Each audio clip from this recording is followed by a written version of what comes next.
Good morning, students. Today we read in civics chapter number 4 working of institutions. Okay, so as you know, uh, what is the constitutional institute very well. So let's start now.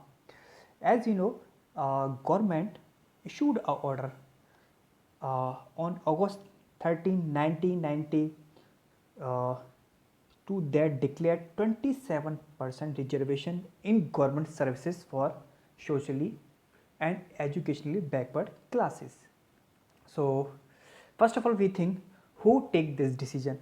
So let's see start. So first there, how is a major policy decision taken. So first we see a government order on August 13, 1990, the Government of India issued an order which was called an office memorandum. The order says that other than SC and ST, 27% job reservation benefit will be given to a new third category called socially and educationally backward classes. It means SC, SE, BC. Only person who belong to backward classes were eligible for this quota.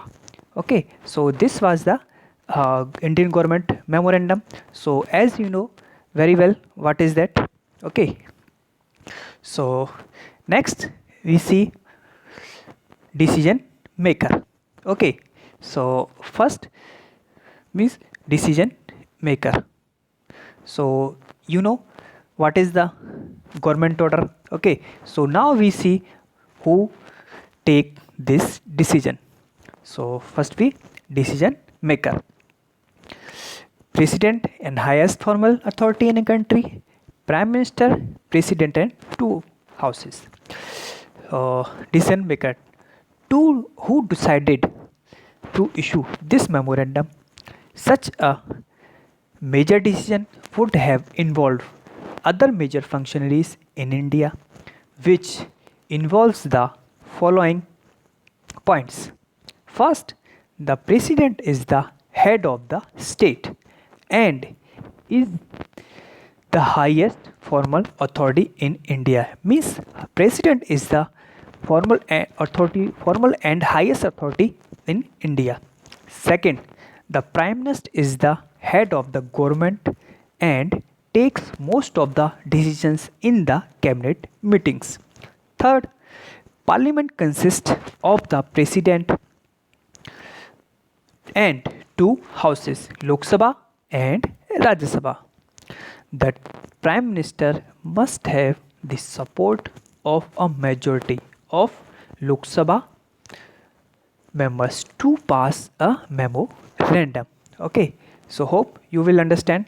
Okay, so when the office memorandum was passed in India, it was a hot debate issue.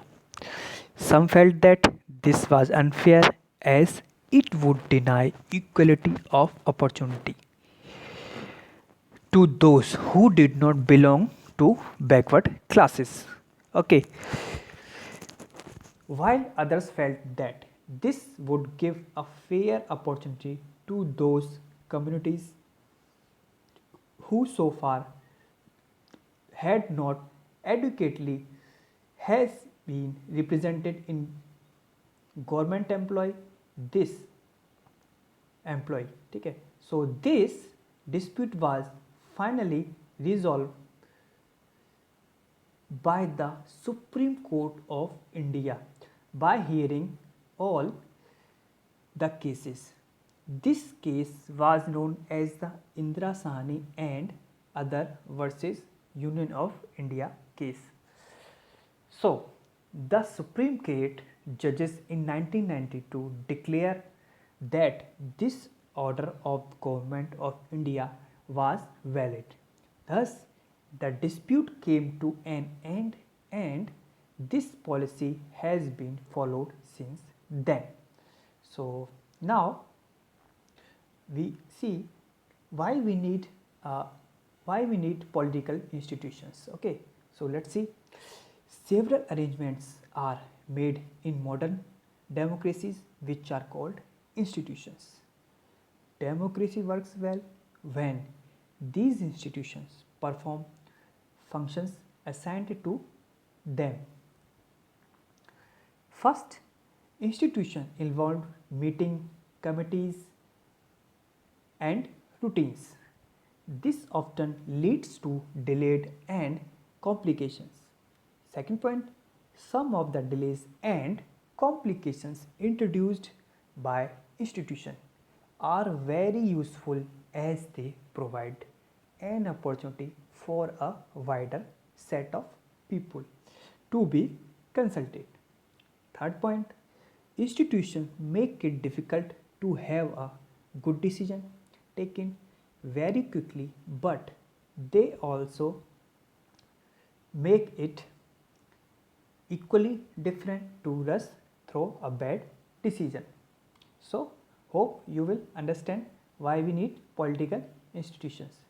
The Prime Minister and cabinet are institutions that take all important policy decisions, as we told you just now. Civil servants are responsible for the implementation. Supreme Court settles dispute between citizen and the government. So, first, now we see why we need political institutions. So, let's see. First, the Prime Minister and the Cabinet are the institutions that take all important policy decisions. You know as well. Then, civil servants are responsible for the implementation. As you know, Supreme Court settles dispute between citizen and government. So, now we elaborate in explain. So, why do we need parliament? First of all, we see about parliament. Okay, decisions are not directly taken in parliament, but parliamentary discussion on the report influence and shape the decision of the government. These discussions bring pressure on the government to act. If Parliament is not in favor of the decision, then government cannot go ahead and cannot implement the decision. So, I hope you will understand about Parliament role. So, now we see why do we need Parliament? An assembly of elected representatives is called Parliament. So, what is Parliament? A assembly of elected representatives. And who elected? It means us. Okay. Which exercise supreme political authority on behalf of the people. At the state level, this is called the legislature or legislative assembly. The name may vary in different countries, but such an assembly exists in every democracy. So, Parliament exercises political authority on behalf of the people in many ways as listed. For example, first we can say Parliament is the final authority for making laws in any country. Okay. Next one we can say those who run the government can take decisions only when they get the support of Parliament. Okay. Next we can say Parliament control all the money and all the money that government have. Next point we can say that Parliament is the highest forum of discussion and debate on public issue and national policy in any country. So, hope you will understand. Okay, about. Okay, so now we see about two houses of Parliament. You know Which one is two houses of Indian Parliament? Lok Sabha and Rajya Sabha, as we know. I hope you know, all of you. So, most large countries divided in the role and power of Parliament into two parts, which are called Chamber of Houses. Okay. First, one house is usually directly elected by the people and exercise the real power on behalf of the people. Second one is House of the People. Second is, it means lower house is Lok Sabha and upper house is Rajya Sabha. So let's see about both houses. One house is usually directly elected by the people and exercises the real power on behalf of the people. It is called Lok Sabha. And second one, the second house is usually elected indirectly and perform some special functions. The most common work for the second house is look after the interest of various states, region or federal units. Hope you know about very well. Okay. In India, Parliament consists of two houses. The two houses are known as the Council of State, means Rajya Sabha, and the House of the People, Lok Sabha. The President of India is a part of Parliament, although he or she is not member of either house. All laws made in the house come into force only after receiving the assent of the President. Okay, so these are the two houses in Indian Parliament. First one is Lok Sabha, second one is Rajya Sabha. After that, Indian Constitution does give the Rajya Sabha some special powers over the state, but most matter the Lok Sabha exercises supreme power, means Lok Sabha is the superior houses. Here are some points that illustrate this.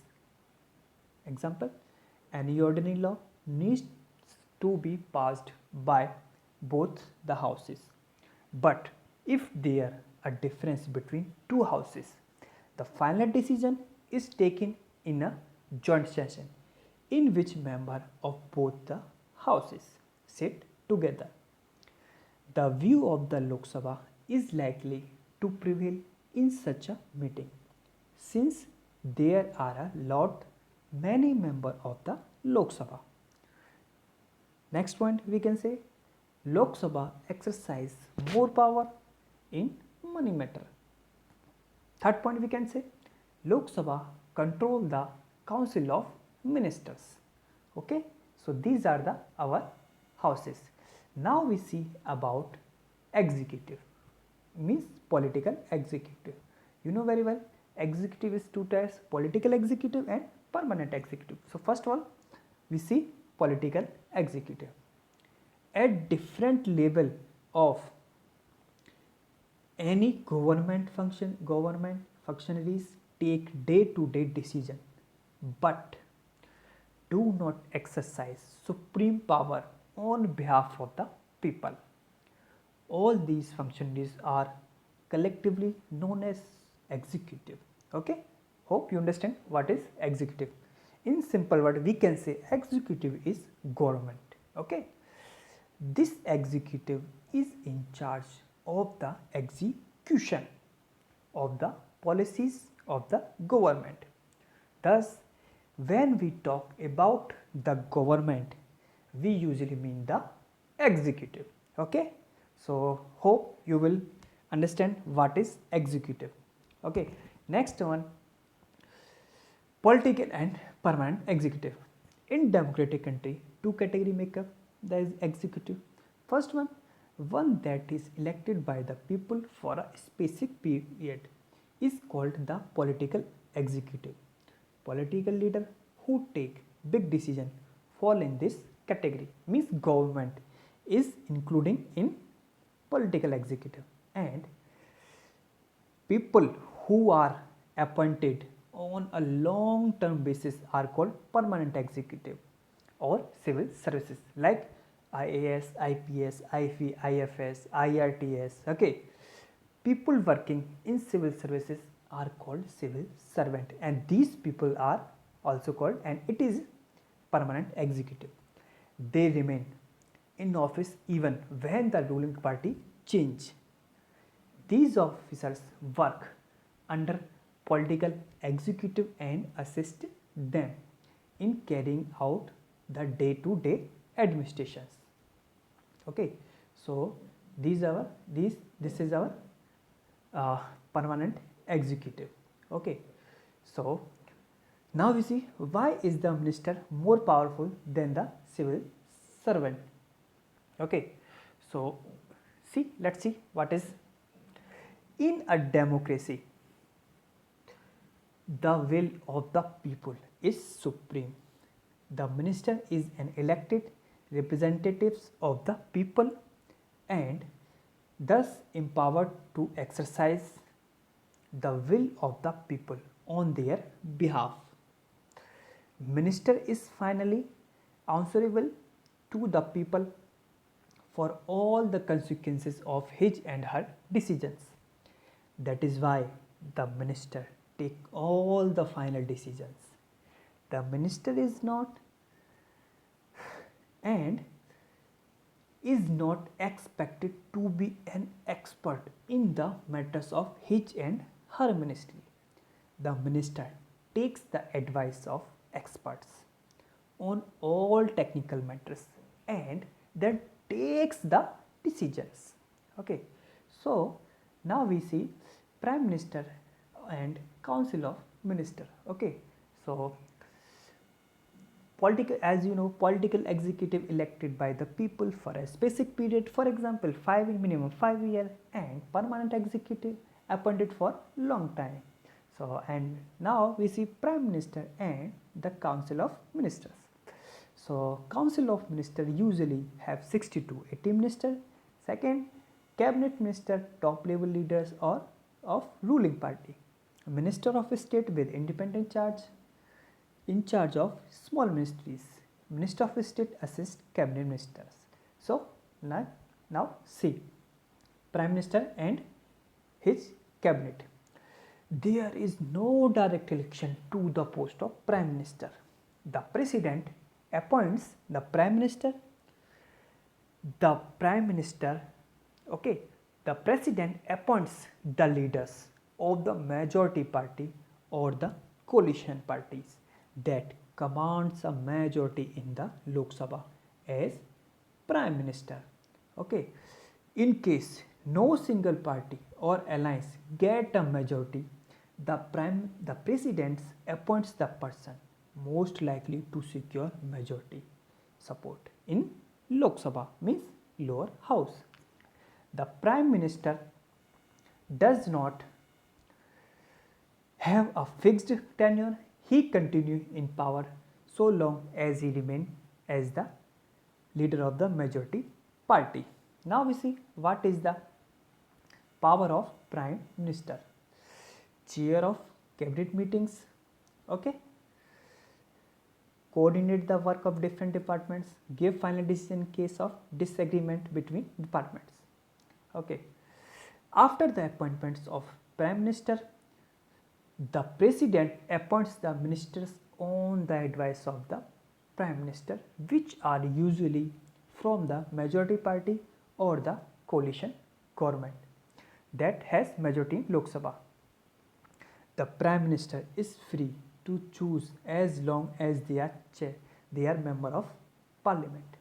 A person who is not a member of Parliament can also become a minister, but such a person has to get elected to one of the houses of Parliament within 6 months of appointment as a minister.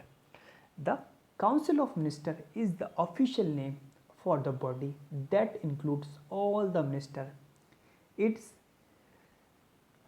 usually has 60 to 80 ministers of different rank of mentioned below. First, cabinet meetings are usually top level leaders of the ruling party or parties who are in charge of the major ministers.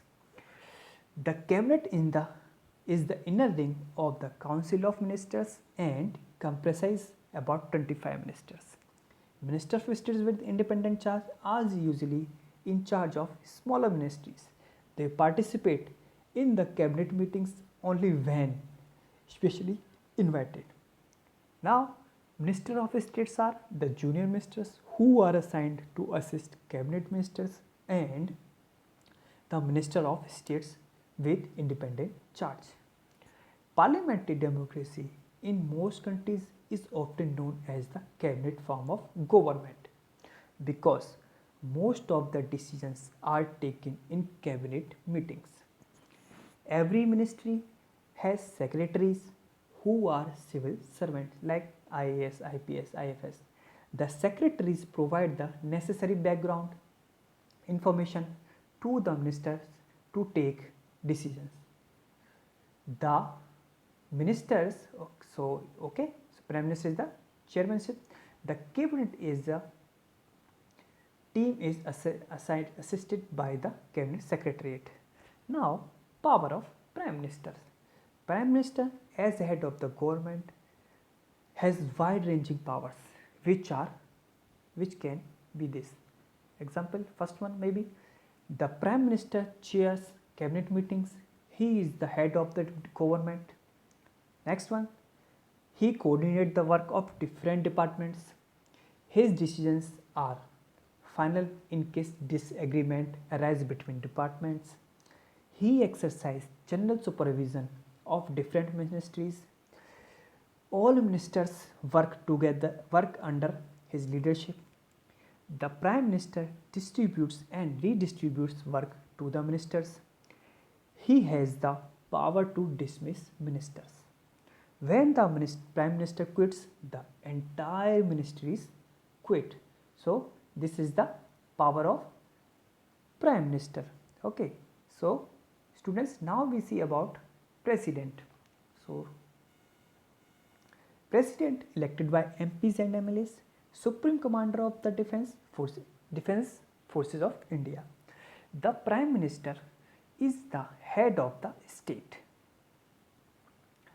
The President supervises the overall functioning all the political institutions in India so that they operate in harmony to achieve the objectives of the states. Now we see how we elect President. Election of President. The President. Okay. So, President is not elected directly by the people.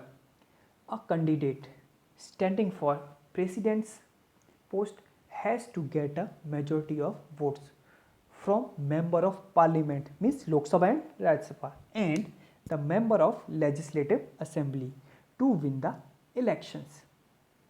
Now we see what is the power of President. All governmental activities take place in the name of the President because President is the formal and higher authority in India. Next one, all laws and major policies decision of the government are issued in the name of the President. All major appointments are made in the name of the President, which include the appointments of Chief Justice of India, the judges of India, the judges of Supreme Court of India and High Courts of the states, the governor of the states, the election commissioner, ambassadors to other countries, etc. Next one, all international treaties and agreements are made in the name of the President. Next, the President is the Supreme Commander of the Defence Forces of India. Okay, so now we see about judiciary system in India. Okay, so all the courts at different level in a country put together are called judiciary. It is the simple definition of judiciary. Okay, so let's see about Indian judiciary consists of Supreme Court for the nation, High Court for the states, okay, District Court and courts at local level. So let's see judiciary. All the courts at different level in a country put together are called the judiciary. The Indian judiciary consists of a Supreme Court for the entire nation, High Court in the state, District Court, and the court at the local level. Now, India has an integrated judiciary, which means the Supreme Court controls the judicial administration in the country. Its decisions are binding on all other courts of the countries. It can take up any dispute, like between citizen of the country, between citizen and the government, between two or more state government, between government at the union and state level. Okay. Now we see independence of the judiciary. Okay. Independence of the judiciary means that it is not under the control of legislature or the executive. The judges do not act on the direction of the government or according to the wishes of the party in power. The judges of Supreme Court and the High Courts are appointed by the President on the advice of the Prime Minister and in consultation with Chief Justice of the Supreme Court. Once a person is appointed as a judge of the Supreme Court for or High Court, it is nearly impossible to remove him or her from the position.